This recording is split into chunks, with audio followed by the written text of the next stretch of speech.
انسان دنیا میں جاہل پیدا ہوتا ہے اور باقی جتنی مخلوق ہے وہ تعلیم یافتہ پیدا ہوتی ہے۔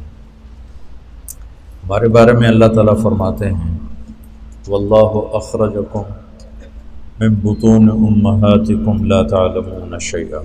بھائی آواز ٹھیک کرو اس کی۔ اللہ نے تمہیں ماں کے پیٹ سے نکالا، تم کچھ بھی نہیں جانتے تھے۔ اب یہ علامہ ہے، یہ ڈاکٹر ہے، یہ سائنسدان ہے، یہ تاجر ہے، یہ سائنٹسٹ ہے، یہ فزیشین ہے، یہ سرجن ہے، یہ کتنے کچھ چیزیں ہوتی ہیں۔ ماں کے پیٹ سے جاہل پیدا ہوتے ہیں، باہر آ کے سیکھتے ہیں۔ باقی مخلوق کے بارے میں اللہ فرماتا ہے ربنا الذی اعطی کل شیء خلقہ ثم ہدی۔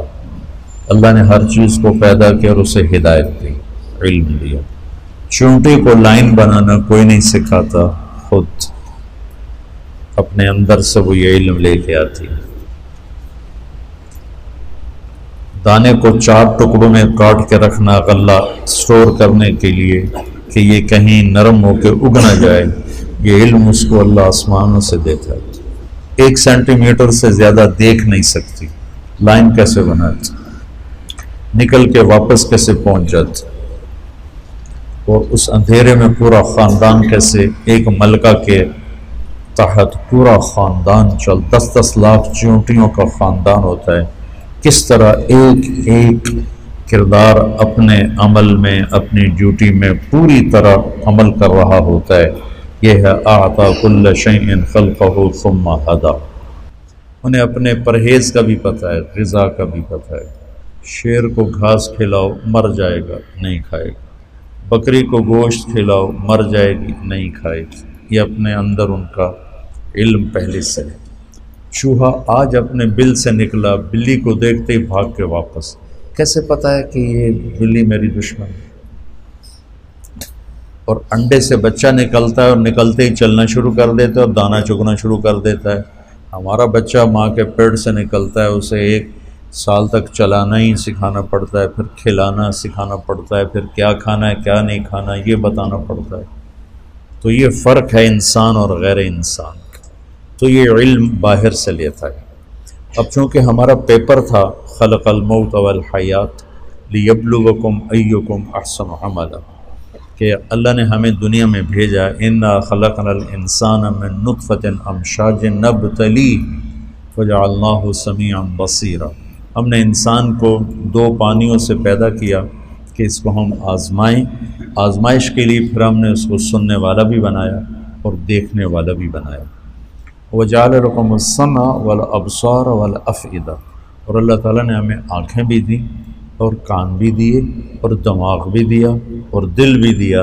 اور چونکہ پیپر تھا، جانور کا پیپر کوئی نہیں، لہذا نہ وہ غلط کرتا ہے، نہ وہ غلط سوچتا ہے، نہ وہ اپنی ترتیب زندگی میں اپنے راستے سے ہٹتا ہے۔ ہٹانا بھی چاہو تو نہیں ہٹتا۔ ہمارے لیے ہے انا ہدیناہ السبیل اما شاکرا و اما کفورا۔ ہم نے تمہیں راستہ دکھا دیا ہے، اب تم شکر گزار بنو یا کافر بنو، یہ اب تمہاری اپنی ثواب دید پر ہے کہ تم کون سا راستہ اختیار کرنا چاہتے ہو۔ تو امتحان کی وجہ سے ایک شیطانی طاقت ہے، اس کی دعوت ہے، ایک رحمان کی طاقت ہے اور اس کی دعوت ہے۔ اللہ کی دعوت انبیاء سے چلتی ہے اور آسمانی کتابوں سے چلتی ہے۔ شیطان کی دعوت زخرف القول سے چلتی ہے، غرورا، جھوٹی باتیں، غلط چیزیں لیکن پیش کرنے کا طریقہ خوبصورت، جھوٹ کو، زنا کو، شراب کو، چوری کو، ڈاکے کو، غیبت کو، رشوت کو، حرام کو اتنا خوبصورت کر کے پیش کرتا ہے کہ لوگ جانتے ہوئے بھی خریدار بن جاتے۔ اور ہمیں حق پیش کرنا نہیں آتا، ہم اتنی بدصورتی سے حق کو پیش کرتے ہیں کہ حق والے ہی گھبرا کے بھاگنا شروع کر دیتے۔ اور شیطان میں یہ وصف ہے کہ وہ اپنی ہر غلط چیز کو انتہائی خوبصورت کر کے پیش کرتا ہے۔ تو اللہ تعالیٰ نے انبیاء کے ساتھ کتابیں، آخری نبی اللہ کے محبوب صلی اللہ تعالیٰ علیہ وسلم، اور آخری کتاب کلام اللہ قرآن مجید، یہ تحریف سے پاک ہے۔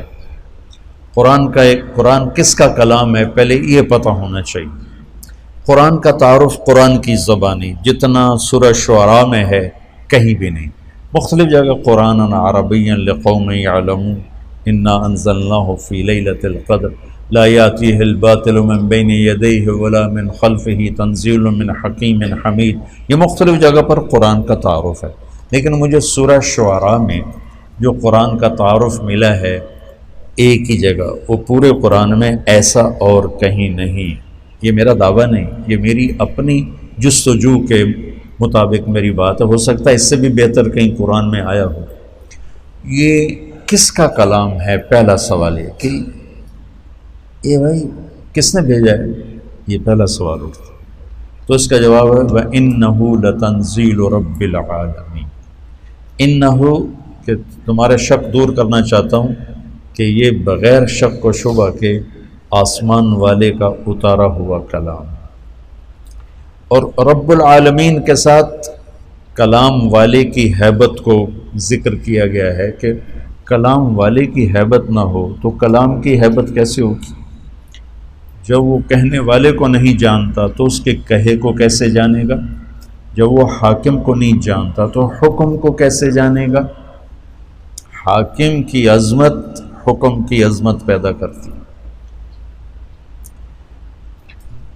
میرا بھائی تھا نشتر کالج میں کارڈیالوجی کے وارڈ میں سیکھ رہا تھا، دو تین ڈاکٹر نوجوان بڑے خوبصورت لمبے چوڑے سب کے اونچے اونچے قد آپس میں باتیں کر رہے تھے۔ ایک چھوٹے سے قد کا آدمی آیا، بے روبہ سا، میرے نزدیک وہ انتہائی بے روبہ آدمی تھا، اور تینوں ایسے ہو گئے۔ تو مجھے خیال آیا یہ ضرور ان کا ہیڈ آف دی ڈپارٹمنٹ، ورنہ ان کا ویک کے بندہ ویسے ہی آ کے تھپڑ مارا میں دل نہیں کرنا۔ تو جب وہ چلا گیا تو میں نے طاہر سے پوچھا یہ تمہارا ہیڈ آف دا ڈپارٹمنٹ؟ کہنے لگے ہاں۔ یہ ہے کہ میں نہیں جانتا تو میں کہہ رہا ہوں پتہ نہیں چپڑا سی کتوں اندر آ گئی، اور وہ جانتے ہیں تو وہ ہل گئے۔ جتنا ہم لوگوں کی عظمتوں کو جانتے ہیں اتنا اللہ کو جانتے تو قرآن ہمارے دل کے اندر اتر جاتا۔ حاکم کی عظمت کے بغیر حکم کی عظمت نہیں، تو وَإِنَّهُ لَتَنزِيلُ رَبِّ الْعَالَمِينَ الحمد للہ رب العالمین وقضی بینہم بالحق وقیل الحمد للہ رب العالمین، کہ یہ رب العالمین کا کلام ہے، کل کائنات کا شہنشاہ جس کا علم کامل ہے، یعلم ما یلج فی الارض وما یخرج منها وما ینزل من السماء وما یعرج فیہا، کائنات کا ذرہ ذرہ جس کے سامنے کھلا ہوا ہے یہ اس رب کا کلام ہے۔ اس کی طاقت کیسی ہے؟ ان القوۃ للہ جمیعا، پوری طاقتوں کا مالک۔ اس کا ملک کیسا ہے؟ قل ان الامر کلہ للہ، اس کی طاقت، اس کے ملک، اس کی قدرت کیسی ہے، اس کی بادشاہی کیسی ہے؟ قل اللہم مالک الملک۔ اس کی تدبیر کیسی ہے؟ یدبر الامر من السماء الی الارض، اس کا انتظام کیسا ہے؟ لا تاخذہ لا یعودہ حفظہما، نظام چلاتا کیسے ہے؟ لا تاخذہ سنۃ ولا نوم، ہر ایک پر اس کی نظر کیسی ہے؟ لا یعزب عن ربک من مثقال ذرہ، اندھیرے میں اجالے میں کوئی فرق تو نہیں پڑتا؟ تو نہیں، سواء منکم من اسر القول ومن جہر بہ ومن هو مستخف باللیل وسارب بالنہار، تو وہ ایک ہی وقت میں ساری کائنات پر ایسا حاوی ہے کہ نہ غافل ہے، نہ جاہل ہے، نہ ظالم ہے، ظلم سے پاک ہے، جہل سے پاک ہے، غفلت سے پاک ہے۔ فَإِنَّهُ يَعْلَمُ السِّرَّ وَأَخْفَى، اتنا علم کامل ہے کہ زور سے بولو تو سنتا ہے، آہستہ بولو تو سنتا ہے، ہونٹ بند کر کے بولو اسے بھی سنتا ہے۔ میں نے ہونٹ بند کیے، میں نے کچھ کہا، میرے کانوں نے نہیں سنا، اللہ کہتا میں نے سنا ہے۔ تو پہلی بات یہ ہے کہ دل کو اللہ کی عظمت سے بھرنا ہوگا، تب قرآن کی عظمت آئے گی۔ اور ہم تمہیں جیسے پڑھاتے ہیں وہ ہوتا ہے قانونی طریقہ، اصطلاحی طریقہ، تو وہ اللہ کی عظمت تو نہیں آتی، اللہ کی پہچان ہو جاتی ہے، عظمت نہیں آتی، جو قرآن میں ہلاتا نہیں۔ میں نے جو عربی شروع کی تھی اس لیے کہ تم قرآن کے ساتھ جڑ جاؤ۔ اللہ کرے میرا یہ خواب میرے مرنے سے پہلے پورا ہو کہ میں ایک ایسی جماعت تیار کروں جن کے دل دماغ پر قرآن کی بادشاہی، جو تمام اکابر اسلام کی عزت احترام ہمارے اوپر فرض ہے، لیکن ہم قرآن سے جڑے ہوں اور اللہ کے محبوب سے جڑے ہوئے ہوں، کہ تمہارے اوپر سیرت کی چھاپ ہو، تم دیکھو تو سیرت کی نگاہ سے اور قرآن کی نگاہ سے، تم بولو تو قرآن اور سنت کے انداز سے، تم سوچو تو قرآن اور سیرت کے انداز سے۔ اس سے ابھی ہم بہت دور ہیں، ہم ذرا اکابر میں ہی پھنسے ہوئے ہیں، اس سے ابھی بہت دور ہیں۔ حاشا وکلا کوئی میری مراد اکابر اسلام سے کوئی برگشتہ کرنا نہیں ہے، ان کے ذریعے ہمیں ہدایت ملی ہے، لیکن بھائیو ابو حنیفہ جیسی ہستی کہتی ہیں کہ ہم رجال و نحن رجال، تو جب آئے گی ابراہیم نخی پر اور حماد پر تو پھر ہم رجال و نحن رجال۔ اللہ کے نبی کی بات 100% لیں گے، صحابہ کی بات دیکھیں گے، جو اس میں راجح ہوگی وہ لیں گے، لیکن جب آئے گی بات طاؤس پر اور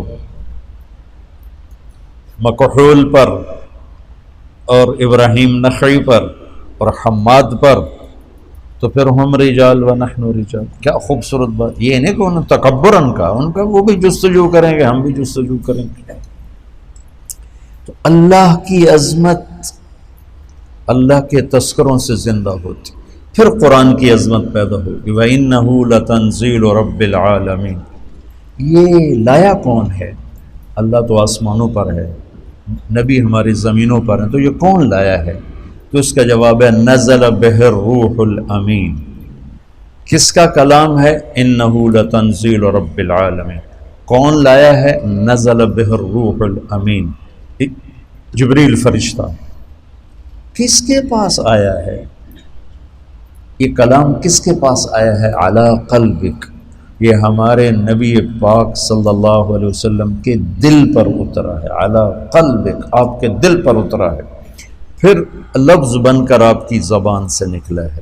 اللہ کا کلام الفاظ میں بند نہیں، اس کی کوئی تشبیہ نہیں۔ صرف بخاری شریف کی روایت سے آپ لوگ جب پڑھو گے بخاری تو مثل سلسلۃ الجرس، یا رسول اللہ آپ پہ وحی آتی ہے؟ آتی۔ کیسی ہوتی؟ کہ بس جیسے گھنٹی کی آواز ہو، ایسے ہوتی، گھنٹی کی آواز۔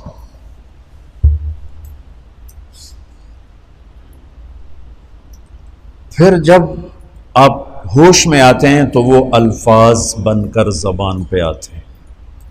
یہ اللہ کی زبان سے تورات نہیں نکلی، اللہ کی زبان سے زبور نہیں نکلی، اللہ کی زبان سے انجیل نہیں نکلی، آسمان پہ لکھوائی گئی کتابیں اور اتار دی گئیں۔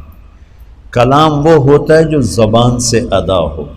قرآن میرے رب کی زبان سے نکلا ہوا کلام ہے، اور کائنات کے بنانے سے 2000 سال پہلے نے پورے قرآن کی تلاوت فرمائی، پورے قرآن کی تلاوت فرمائی۔ سبحان اللہ، پتہ نہیں کیا وہ انشاءاللہ جنت میں سنیں گے، اللہ ایمان کے ساتھ لے جائے تو جنت کی سب سے بڑی نعمت وہ اللہ کا دیدار ہے اور اللہ کے زبان سے اس کے کلام کا سننا ہے۔ جب جنت کی حوریں بھی گانا سنائیں گی، ساز بجے گا، جنت کے درخت ساز بنے۔ پھر داؤد علیہ السلام سنائیں گے تو جنت کے ساز درخت ساز بن کے بجیں گے۔ ہمارے نبی سنائیں گے تو جنت کے درخت ساز بن کے بجیں گے۔ جب اللہ پردہ ہٹائے گا، اپنا دیدار کرائے گا، اپنا کلام سنائے گا، پھر درخت بھی سنیں گے، نہریں بھی سنیں گی، دریا بھی سنیں گے، پتہ بھی سنے گا، تنکا بھی سنے گا، جانور بھی سنے گا، پرندہ بھی سنے گا، اور آپ بھی سنیں گے۔ ایمان والے بھی سنیں گے، ایمان والیاں بھی سنیں گے، تو اس میں ایسے گم ہوں گے کہ انہیں جنت کی یاد ہی بھول جائے گی۔ تو تورات زبان سے نہیں نکلی، انجیل زبان سے نہیں، زبور زبان سے نہیں، لکھوائی گئی، اس سے تو وہ تبدیل ہو گئی اور وہ مٹ گئی۔ اگر وہ اللہ کی زبان سے نکلی ہوتی تو کبھی اللہ کے کلام کو بدلا نہیں جا سکتا۔ اللہ کی ہر صفت ناقابل تبدیل ہے، اللہ کی ہر صفت ناقابل تبدیل ہے، اللہ کی ہر صفت تغیر تبدل سے پاک ہے۔ قرآن چونکہ اللہ کی زبان سے نکلا ہوا کلام ہے، اسے بدلنے کی لاکھوں کروڑوں کوششیں کی گئیں، کوئی کامیاب نہیں، کوئی ایک کوشش کامیاب نہیں کہ یہ میرے رب کا کلام ہے، علی قلبک، میرے نبی کے دل پر اترا ہے۔ آخری سوال، کیوں آیا ہے؟ کیوں آیا ہے؟ لِتَكُونَ مِنَ الْمُنذِرِينَ، سبحان اللہ۔ انذار کیا ہے؟ آگے ایک زندگی آ رہی، اس زندگی کے بارے میں خبردار کرنا کہ دیکھو بھائی وہاں بہت بڑا نفع ہے، ہمیشہ کی زندگی جنت، وہاں بہت بڑا نقصان ہے، ہمیشہ کی زندگی آگ۔ تو قرآن کا مقصد ہے زندگی کا طریقہ، وہ طریقہ بتانا، خبردار کرنا۔ کس چیز سے خبردار کرنا؟ زندگی کے اس طریقے سے خبردار کرنا جس پر چل کے ہم سب دنیا میں بھی سکون سے رہیں اور جنت میں بھی کامیابی کے ساتھ پہنچ جائیں، جس طریقے پر چل کر دنیا کی مشقتیں اور دنیا کی مصیبتوں سے بچیں اور جہنم کی آگ سے بچ کر جنت میں جانے والے بن جائیں۔ قرآن اس لیے آیا ہے، ان ھذا القرآن یہدی للتی ہی اقوم۔ بہت سے رہبر بیٹھے ہوئے ہیں یہاں، تو قرآن، اللہ کہتا ہے کہ قرآن وہ رہبر ہے جو سیدھا راستہ دکھاتا ہے۔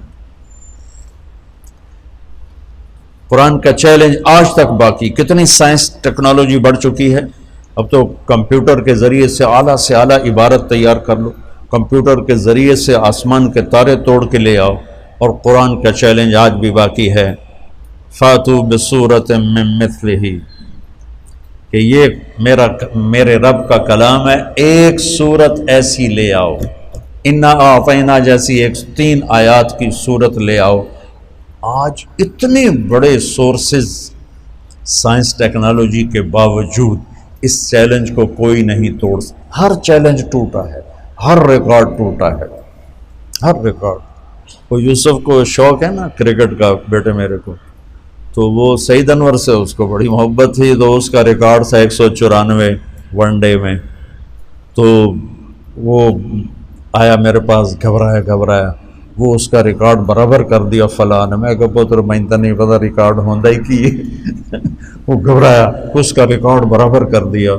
4 دن بعد پتہ لگا کسی نے توڑ دیا۔ میں نے کہا بیٹا ریکارڈ ٹوٹنے کے لیے ہوتے ہیں، چیلنج ٹوٹنے کے لیے ہوتے ہیں۔ ایک چیلنج باقی ہے جو آج تک اسے کوئی چیلنج کر نہیں سکا، اور آج تک یہ تو بہت لکھا ہوا ہے کہ قرآن غلط ہے، یہ نبی کا کلام نہیں، یہ اللہ کا کلام نہیں ہے، غیر مسلموں نے لکھا ہے، یہ محمد کا اپنا کلام ہے۔ میں نے بہت پہلے 98 میں ایک کتاب پڑھی، الی من هو دونہ، ان کے نام جو ہم سے نیچے ہیں، ان کے نام جو ہم سے نیچے ہیں۔ ایک نصرانی عربی نے وہ کتاب لکھی تھی، اس میں قرآن پہ قرآن یہ ہے، قرآن یہ ہے، قرآن یہ ہے، لیکن اس جیسا لا کے دکھا دو یہ آج تک کوئی نہیں کر سکا۔ اگر یہ محمد صلی اللہ علیہ وسلم کا کلام ہے تو وہ ایک بشر تھے، ایک انسان تھے، تو تمہارے پاس کمپیوٹر کے اتنے بڑی ٹیکنالوجی ہے کہ تم کیا سے کیا تارے توڑ کے دکھا رہے ہو، تو قرآن کے لیے ایک کے بار ایک سطر لے آؤ، ایک سطر۔ تو یہ قرآن کا چیلنج آج تک باقی ہے، اسے کوئی اسے نہیں توڑ سکتا۔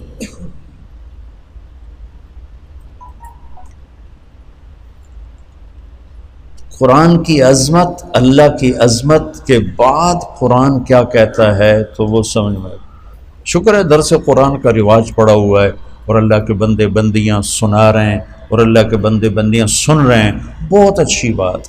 کسی بھی نیکی کو چھوٹا نہیں سمجھنا چاہیے، اور کسی کی بھی مخلصانہ محنت کو حقیر نہیں سمجھنا چاہیے، اور کسی پر ایسے حقارت والی تنقید نہیں کرنی چاہیے، پتہ نہیں کس کو کہاں سے کیا ہدایت مل جائے۔ تو میرے اللہ کا نظام ہے، میرے اللہ کی بات۔ تو ایک سلسلہ چل رہا ہے، لوگ آ رہے ہیں، فائدہ بھی اٹھا رہے ہیں۔ پورا فائدہ کب ہوگا؟ جب اللہ کی ہیبت طاری ہوگی اور کلام کی ہیبت طاری ہوگی، پھر ایک دم دل دماغ جھکتے چلے جائیں گے۔ الف لام میم ذالک الکتاب لا ریب فیہ، یہ لا ریب فیہ بھی چیلنج ہے، آج تک اسے کوئی نہیں توڑ سکا۔ کہ اس کتاب میں جو کچھ ہے اس کو چیلنج نہیں کیا جا سکتا، میرے بیان کو، میری کتاب کو، میری تصنیف کو میں خود ہی چیلنج کر دیتا ہوں، نہیں جو میں نے پہلے لکھا تھا وہ غلط ہے، اب صحیح یہ ہے، جو میں نے پہلے کہا تھا وہ غلط ہے، اب صحیح ہے، میں خود اپنی بات کو توڑ دیتا ہوں۔ تو اوروں کو تو زیادہ طاقت ہے میری بات کو، میری کتاب کو توڑنے کی، لیکن قرآن کا چیلنج ہے لا ریب فی، آؤ اسے توڑ کے دکھاؤ، اس میں سے کوئی کچی بات نکال کے دکھاؤ۔ اور ریب کا ترجمہ کیا ہے؟ یہ نہیں، ہمارے پاس لفظ کوئی نہیں، اس لیے ہم شک اس کا ترجمہ کرتے ہیں۔ شک تو خود عربی کا لفظ، بل ہم فی شک منہا بل ہم منہا عمون۔ دماغی تردد، خلجان، بے چینی کے لیے 3 لفظ ہیں عربی میں، 3: شک، مریا، ریب، یہ 3 لفظ ہیں۔ دماغ میں کوئی چیز اٹک گئی ہے، واضح نہیں ہو رہی، اس کے 3 درجے ہیں، ان 3 درجوں کے لیے 3 لفظ ہیں۔ شک جب انتہائی شدید کیفیت ہو، کچھ پتہ نہ چلو، اس کیفیت کو عربی میں شک کہتے ہیں۔ مدرسہ حسنین جانا ہے، وہاں چوک پہ کھڑے ہوئے ہیں، کوئی پتہ نہیں، ادھر جانا ہے، ادھر جانا ہے، ادھر جانا ہے، اس کیفیت کو شک کہتے ہیں۔ اس سے نچلا درجہ ہے مریا۔ مریا کیا ہے کہ لگتا ہے یہ راستہ ہے، لیکن یار ابھی کوئی پکا پتہ کوئی نہیں ہے، وہ کسی سے پوچھتا ہے یا خود دماغ میں ایک کیفیت پیدا ہوتی ہے، میرے خیال میں یہ جو راستہ جا رہا ہے نا، یہ میرے خیال میں حسنین مدرسے کو جا رہا ہے، لیکن ہو سکتا ہے یہ بھی ہو۔ تو دماغ کی پہلے کیفیت یہ تھی، یعنی کوئی جہت، کوئی طرف وزنی نہیں تھی، بلکہ ایسے پتہ نہیں یہ ہے کہ پتہ نہیں یہ ہے، پتہ نہیں یہ ہے کہ یہ ہے، اس کو شک۔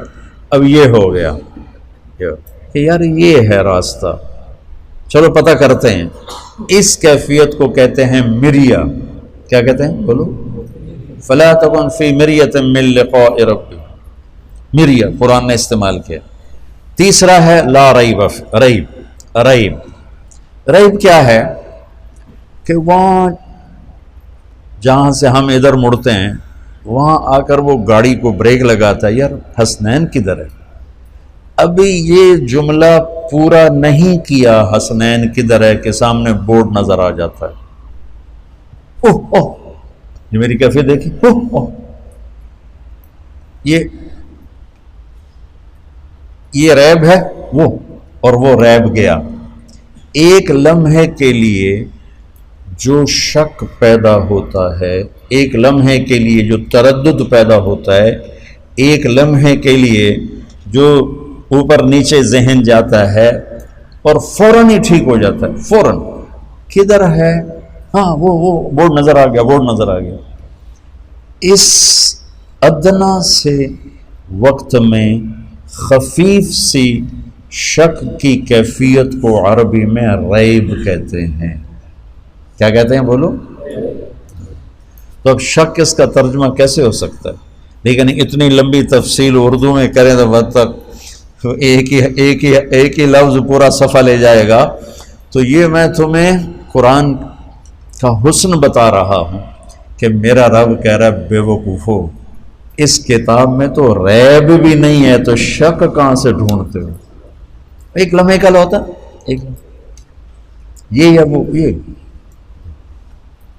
ادھر جانا ہے ادھر جانا ہے، یار پتہ نہیں، میرے خیال میں ادھر جانا ہے پر پکا پتہ نہیں، ادھر جانا ہے ادھر جانا، وہ ادھر ہی جانا ہے، وہ اس ایک لمحے کے ہزارویں حصے کے کیفیت کو ریب کہتے ہیں۔ تو میرا رب لا ریب فیہ، سود حرام ہے لا ریب فیہ، شرک حرام ہے لا ریب فیہ، کفر ہلاکت ہے لا ریب فیہ، جھوٹے پہ لعنت ہے لا ریب فیہ، ظالم پر لعنت ہے لا ریب فیہ، زنا حرام ہے لا ریب فیہ، شراب حرام ہے لا ریب فیہ، نماز فرض ہے لا ریب فیہ، جنت موجود ہے لا ریب فیہ، جہنم موجود ہے لا ریب فیہ، زمین آسمان کا ایک ہی بنانے والا ہے لا ریب فیہ، محمد مصطفیٰ ان کے آخری رسول ہیں، ان کے بعد کوئی رسول نہیں، لا ریب فیہ، زمین آسمان کا خالق اللہ ہے لا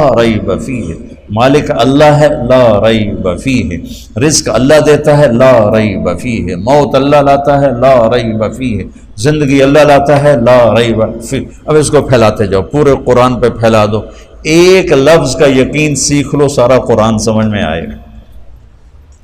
اب تم شکوک و شبہات سے بھرے ہوئے قرآن تمہیں ہدایت کیسے دے؟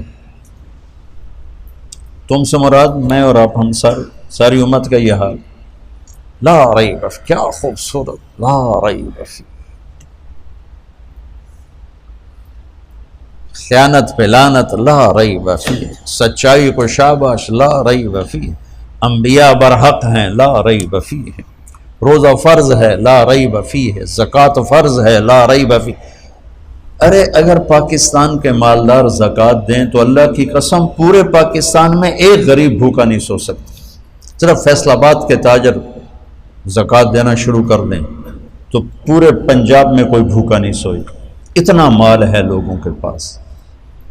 لیکن قرآن نہیں جانتے لا ریب فیہ، مال کی محبت نے پاگل کر دیا، دیوانہ کر دیا، اندھے ہو گئے، نہ کسی غریب کے آنسو نظر آتے ہیں، نہ کسی بڑھیا کی آہ سنائی دیتی ہے، نہ کسی کے چہرے کے غم کو پڑھ سکتے ہیں، نہ کسی کی فریاد ان کے دلوں کو پگھلا سکتی ہے، بلکہ اشد و قسوہ، وہ پتھر سے بھی زیادہ سخت ہیں کہ مال کی حرص و ہوس نے انہیں انسانیت سے نکال کر جانور بنا دیا۔ دو ٹانگ پہ چلنے والا، بولنے والا ایک جانور ہے۔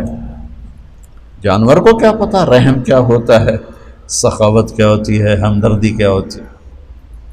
شکر ہے اللہ کے نیک بندوں سے دنیا بھری ہوئی ہے، کہ مدارس چل رہے ہیں، یتیم خانے چل رہے ہیں، اللہ کا فضل ہے، لیکن وہ بہت تھوڑے لوگ۔ اگر سارے مالدار سخی ہوں، اس سخاوت کا